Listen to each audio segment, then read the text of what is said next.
জুলাই আন্দোলনে ছাত্র জনতার উপর হামলা মামলার আসামি শেখ ফয়েজ আহমেদ এবং এই জেলারই আরেকজন যে ইমরান হোসাইন, এই দুইজনকে কিন্তু দেওয়া হয়েছে সাংবাদিক কল্যাণ ট্রাস্টের থেকে সম্মাননা পদক। এই পদক দেওয়াতে কিন্তু আসলে ফরিদপুরের যারা কর্মরত সাংবাদিক রয়েছেন তারা কিন্তু ক্ষোভে ফুঁসে উঠেছেন, কারণ এই শেখ ফয়েজ আহমেদ এবং এই যে ইমরান হোসাইন তাদের বিরুদ্ধে কিন্তু বিভিন্ন সময় নানান অভিযোগ কিন্তু তাদের বিরুদ্ধে রয়েছে এবং এরই প্রতিবাদে কিন্তু আজকে এই ফরিদপুর প্রেস ক্লাবের সামনে ফরিদপুর প্রেস ক্লাবের যে কর্মরত সাংবাদিকবৃন্দ রয়েছেন, এছাড়াও বিভিন্ন উপজেলায় যারা কর্মরত সাংবাদিক রয়েছে তারাও কিন্তু আজকে এসে এই মানববন্ধন কর্মসূচিতে অংশ নিয়েছেন এবং তাদের একটাই দাবি কিন্তু যে এই যে শেখ ফয়েজ আহমেদ এবং ইমরান হোসাইন যে এই যে তাদের যে পদক দেয়া হলো এবং এই পদকটা প্রত্যাহার করে নিতে হবে। বাংলাদেশ সাংবাদিক কল্যাণ ট্রাস্ট ও তথ্য মন্ত্রণালয়ের মাধ্যমে ফরিদপুর জেলার দুইজন বিতর্কিত ব্যক্তিকে এই পুরস্কার দেওয়ার কারণে সাংবাদিক সমাজ বিব্রত।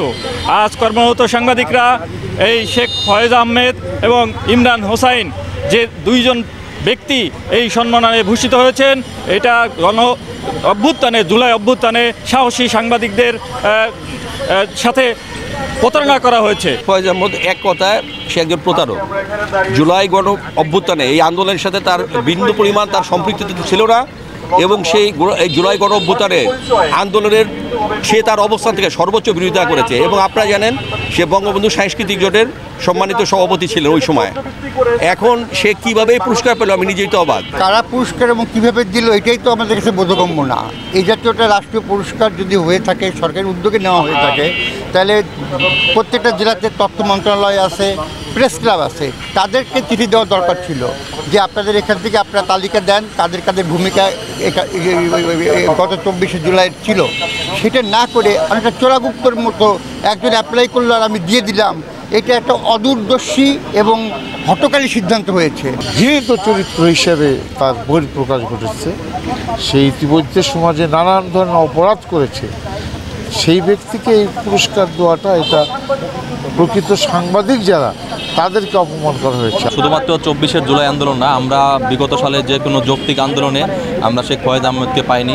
আমরা তাকে দেখেছি বিভিন্ন প্রতিষ্ঠান বিভিন্ন অনিয়ম দুর্নীতির সাথেও জড়িত থাকতে এবং বিভিন্ন অনিয়ম সেই সময় বিচার হয়নি এবং আমরা 24 পরবর্তী দেশেও দেখেছি যে আমাদের আন্দোলনের বিপক্ষে থেকেছে, যে আন্দোলনের সময় সাংবাদিকতার বাইরে গিয়ে অপসাংবাদিকতা এবং হলুদ সাংবাদিকতা করেছে, তাকে এই পুরস্কারটা দেওয়া হয়েছে। এই গত এক সপ্তাহ ধরে ফরিদপুরের টক অফ দ্য টাউন যে সাংবাদিক ফয়েজ আপনার সাংবাদিক কল্যাণ ট্রাস্টের পুরস্কারে ভূষিত হয়েছে। এইটা ফরিদপুর সাংবাদিক সমাজসহ ফরিদপুরবাসী বিস্মিত হয়েছে যে একজন প্রতারক, যে একজন ঠকবাজ, যে সাংবাদিকতাই করে না, তার মতো লোক এই সাংবাদিক কল্যাণ ট্রাস্টের পুরস্কার পাইছে। এটা ফরিদপুরবাসীর সাথে ফরিদপুর সাংবাদিক সমাজ বিস্মিত হয়েছে। যাকে নিয়ে এই মানববন্ধনও দাঁড়ানো হয়েছে, আমরা যদি অ্যাকচুয়ালি তাকে সাংবাদিক সম্বোধন করি, আমি মনে করি সাংবাদিকতার অবমাননা করা হবে। সে একজন প্রতারক, সে মিথ্যা পরিচয় দিয়ে বিভিন্নভাবে বিভিন্ন পত্রিকার কার্ড ব্যবহার করে সাংবাদিকতার নামধারী একজন সাংবাদিক, তাকে যে পুরস্কারটা দেওয়া হয়েছে এটা আমরা প্রত্যাহার দাবি জানাই। এই যে সাংবাদিক সম্মাননা দেওয়া হয়েছে শেখ ফয়েজ আহমেদ এবং ইমরান হোসাইনকে, যে ভুয়া তথ্য ব্যবহার করে এই পদক দেওয়া হয়েছে এবং এই পদক দ্রুতই প্রত্যাহার করে নেওয়া সহ এবং তারা যে ভুয়া তথ্য ব্যবহার করেছে, এই ভুয়া তথ্য ব্যবহার করে এই পদক নেওয়ার জন্য তাদের বিরুদ্ধে আইনি ব্যবস্থা নেবে সংশ্লিষ্ট কর্তৃপক্ষ, এমনটাই কিন্তু প্রত্যাশা কর্মরত সাংবাদিকদের। শিকদার সজল, সময় সংবাদ, ফরিদপুর।